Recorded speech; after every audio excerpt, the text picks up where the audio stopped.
오늘 우리에게 주신 하나님의 말씀 보도록 하겠습니다. 고린도전서 7장 1절 9절 말씀입니다. 생명의 샘가 7월 15일 월요일 말씀 음행을 피하기 위하여 함께 읽겠습니다. 너희가 쓴 문제에 대하여 말하면 남자가 여자를 가까이 아니함이 좋으나 음행을 피하기 위하여 남자마다 자기 아내를 두고 여자마다 자기 남편을 두라. 남편은 그 아내에 대한 의무를 다하고 아내도 그 남편에게 그렇게 할지라. 아내는 자기 몸을 주장하지 못하고 오직 그 남편이 하며 남편도 그와 같이 자기 몸을 주장하지 못하고 오직 그 아내가 하나니 서로 분방하지 말라. 다만 기도할 틈을 얻기 위하여 합의상 얼마 동안은 하되 다시 합하라. 이는 너희가 절제 못함으로 말미암아 사탄이 너희를 시험하지 못하게 하려 함이라. 그러나 내가 이 말을 함은 허락이요 명령은 아니니라. 나는 모든 사람이 나와 같기를 원하노라. 그러나 각각 하나님께 받은 자기의 은사가 있으니 이 사람은 이러하고 저 사람은 저러하니라. 내가 결혼하지 아니한 자들과 과부들에게 이르노니 나와 같이 그냥 지내는 것이 좋으니라. 만일 절제할 수 없거든 결혼하라. 정욕이 불같이 타는 것보다 결혼하는 것이 나으니라. 아멘. 이 말씀만을 읽으면 다소 좀 아리송한 부분이 있어요.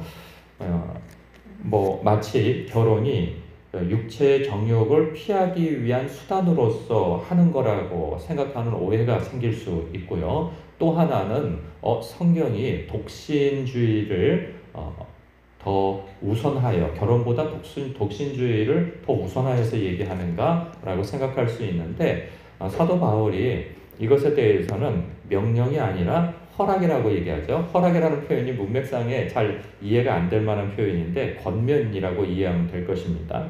그러니 6절에 내가 이 말을 하는 것은 권면이지 명령은 아니다. 이게 하나님의 뜻 가운데서 명령하는 것이 아니다라는 거죠. 그럼 왜 이런 이야기를 하는가? 그러니까 성경이 보편적 성경적 관점이 아니에요. 이 결혼관에 대해서는 이것은 그 교회의 고린도 교회의 특정한 어떤 상황에 맞게 이야기를 하느라 이렇게 이야기를 하는 것인데 사도 바울은 지금 그 교회에 대한 특정 어떤 상황과 그리고 장차 그러니까 가까이 있을 하나님의 예수님의 재림의 때를 염두하고 이야기를 한다 여겨져요. 이 문맥상에서 그래요. 요 말고 이 7장 전체 문맥을 보면 이제 환란의 때가 가까워왔고 이런 표현을 쓰거든요. 그러니까 그가 많이 기도하는 사람이고 성령께서 해주시는 말씀을 알았던 그였죠. 주님께서 언제 오실지 그 때는 알 수 없으나 임박한 그 환란의 때는 직감하고 있었다는 생각이 들어요. 왜냐하면 그가 얼마 지나지 않아서 AD 60년대에 큰 환란이 임합니다. 그때 그 사도 바울도 그 순교를 하게 되어지고 그때 로마 황제가 그 네로라고 하는 황제입니다. 그 로마 황제로 인하여서 기독교가 엄청 박해를 되어집니다. 그러니까 제국 내에 있었던 터라 고린도도 고린도만 그런 것이 아니라 그 아시아 쪽에도 그랬고 그러니까 그 정치가 왕권이 미치는 데까지는 거의가 로마만큼은 아니라 할지라도 큰 박해가 있었던 것이죠. 그때를 성령께서 알게 하셨다는 생각이 듭니다. 그리고 그런 직감에서 곧 예수님의 재림이 멀지 않았다라고 하는 생각 속에서 이 이야기를 한다 싶습니다. 그러니 너희는 이 음행을 피하기 위하여 하면서 남자마다 자기 아내를 두고 여자마다 자기 남편을 두라 이런 맥락 속에서 이야기를 하는 거죠. 그러면서 결혼에 대한 이야기를 하면서 서로 분방하지 말 것에 대한 5절에 그 말씀을 하고 있죠.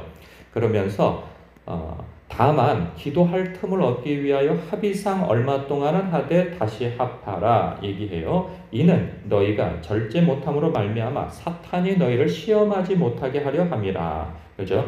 결혼을 하는데 서로 그 육체의 정욕을 이기지 못하는 것 때문에 나타나는 죄악이 있단 말이죠. 그러니까 결혼이라고 하는 울타리를 벗어난 외도, 불륜이 있을 수 있다는 거예요. 이 시대에는 그 불륜이 오늘날 시대처럼 이상이 여기리 사람들이 법적으로도 그런 문제에 있어서 오늘날 불륜한다고 해서 법적으로 저촉되어지지 않거든요.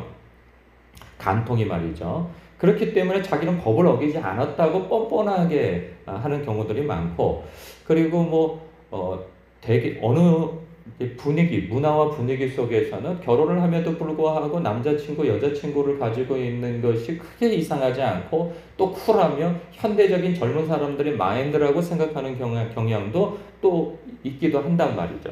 유럽이 그래요. 유럽이 프랑스인가 그런 나라 같은 경우에는 결혼을 해서도 자기가 따로 어떤 외도를 해도 그것이 인정이 되어지는 그런 문화적 분위기가 있다고 그래요. 프랑스인지 하긴 어떤 나라 같은 경우에요. 그게 굉장히 개인주의적이면서 자기의 그 어떤 자유를 침해하지 않는, 부부를 할지라도 침해하지 않는 그런 분위기가 되어진다고 하는데, 이제 우리나라의 일부 젊은이들도 점차로 이제 그런 사고방식이 퍼져나가고 있는 것이죠. 그런 부분에 있어서 정신없는 소리 하지 말라는 거죠. 그런 이 때가 가까워지는 때에 너희가 죄악 가운데 너의 몸이 영과 그런 거룩이 훼손되지 않도록 조심하라는 거예요. 이것에 대해서 근본적으로 이러한 생각을 가지라는 거죠. 그래서 6장 19, 20절에 보면 이런 말씀이 있어요. 너희 몸은 너희가 하나님께로부터 받은 바 너희 가운데 계신 성령의 전인 줄을 알지 못하느냐. 너희는 너희 자신의 것이 아니라 값으로 산 것이 되었으니 그런즉 너희 몸으로 하나님께 영광을 돌리라. 성령이 내주하시는 성전인 것을 너희들이 인식하라. 너희 몸이. 그러니 여러분 이게 얼마나 큰 마음의 영적인 영광스러움과 함께 부담스러움이 있습니까? 여러분이 교회의 성전이라는 거예요. 뿐만 아니라 함부로 몸을 사용하지 말아야 할 이유가 예수님의 피값으로 산바 되어졌으니 이제는 그 나머지의 삶을 너희 몸을 하나님께 영광 돌리는데 사용해야지, 너희의 육신의 정욕을 목적으로 삼는 삶을 살아서는 안 된다는 말씀을 하고 있는 거죠. 더군다나 때가 가까운 때에 하나님 앞에 결산의 때가 임박해 있는데 겁도 없이 그냥 정욕을 쫓아서 사는 것으로 살다가 나중에 부끄러운 불 가운데서 받는 부끄러운 구원을 당할 수도 있고 혹은 그 구원에서 미끄러져 버릴 수도 있으니 조심하라는 말씀을 하고 있는 거죠. 그러면서 7절에 나는 모든 사람이 나와 같기를 원하노라. 그러나 각각 하나님께 받은 자기의 은사가 있으니 이 사람은 이러하고 저 사람은 저러하다. 내가 결혼하지 아니한 자들과 과부들에게 이르노니 나와 같이 그냥 지내는 것이 좋으니라. 그러니까 이 이야기 속에서 결혼보다, 그래서 9절에 보면 이런 얘기도 있죠. 만일 절제할 수 없거든 결혼하라. 정욕이 불같이 타는 것보다 결혼하는 것이 낫다. 너희들이 독신 가운데 있느냐, 과부냐, 호랍이냐, 혹은 그냥 결혼하지 못한 상태에서 지금 있느냐, 너무 결혼하려고 애쓰지도 말라는 거예요. 그 자리에서 그냥 있는 것이 낫다라는 거죠. 그러면 독신주의를 표방하는 거냐? 그런 것은 아닙니다. 은사라고 표현하잖아요. 요즘의 사람들은 독신주의를 성경에서 말하는 것과는 전혀 다른 의미에서 생각하는 경향이 많습니다. 책임지지 않고 의무를 벗어난 채 육체의 정욕만을 채우려고 하는 관계를 생각하는 경우가 많단 말이죠. 그리고 그냥 편하게 살라고 하는 의미에서 독신을 얘기하는 것이 아니에요. 요즘에는 애도 안 낳고 결혼 안 하면은 내가 내 몸 하나만 건사하며 살면 돼. 그리고 그 강아지 기르고 이런 것으로 독신주의를 살라고 하는 것이 아니에요. 이것은 하나님의 나라와 주님의 영광을 위하여서, 그리고 하나님 나라 확장을 위함과 그리고 하나님께 영광을 돌리기 위한 삶을 사는데 거침돌이 없게 하라고 하는 의미에서 차라리 지금 독신으로 사는 것이 낫다고 얘기하는 거지, 이 독신 자체가 집중되어져 있는 게 아니에요. 그런 거 보면 여기에서 우리가 묵상해야 할 것은 무엇이냐면 5절이에요. 5절 무엇인가? 바로 기도할 틈을 얻기 위하여 합의상 얼마 동안은 하되 다시 합하라. 여기서 핵심적 단어가 뭐예요? 기도예요. 기도. 그러니까 하나님께 영광을 돌리고 내 자신이 하나님 앞에 거룩하게 보존되어지며 하나님의 선하신 뜻을 알아서 순종하기 위한 삶이 무엇인지 알기 위하여 기도하라는 거예요. 그런데 오늘날 이것이 있는 그대로 받아들여지는 사람은 그렇게 많지 않을 거예요.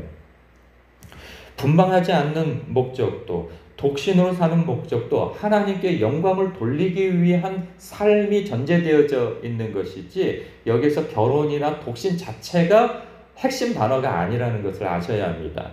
그래서 아유 나는 여기서 상관없는 이야기네 라고 생각할 것이 아니고, 지금 이 마지막 때 기도하기를 힘쓰라는 말씀인 거예요. 하나님의 뜻을 알기를 힘쓰라는 거죠. 그래서 말씀과 기도로 거룩하여지는 삶을 살고, 그 영적으로 민감한 때에 민감하게 자신을 단련시켜서 하나님의 선하시고 기쁘시고 온전하신 뜻이 무엇인지 분별하여 순종하기를 힘쓰라 하는 말씀을 하고 있는 거예요. 여러분, 오늘도 여러분 이 새벽에 기도의 자리에 오셨습니다. 여러분이 이 말씀을 찬찬히 묵상하시다 보면 혹 여러분 자신에게도 결혼관에 대해서, 독신관에 대해서, 또 자기 자신을 거룩하게 지켜야 하는 부분에 있어서도 여러분에게 적용되어질 말씀이 있을 수 있습니다. 말씀을 여러분이 아멘으로 받으면 단순해질 것인데, 이것에 대해서 자기 합리화를 하고 자기 변명을 하기 시작하면 이 말씀이 복잡하게 느껴질 것입니다. 여러분에게 이게 단순하게 선포되어지는 말씀이길 주님의 이름으로 축복합니다. 기도하겠습니다.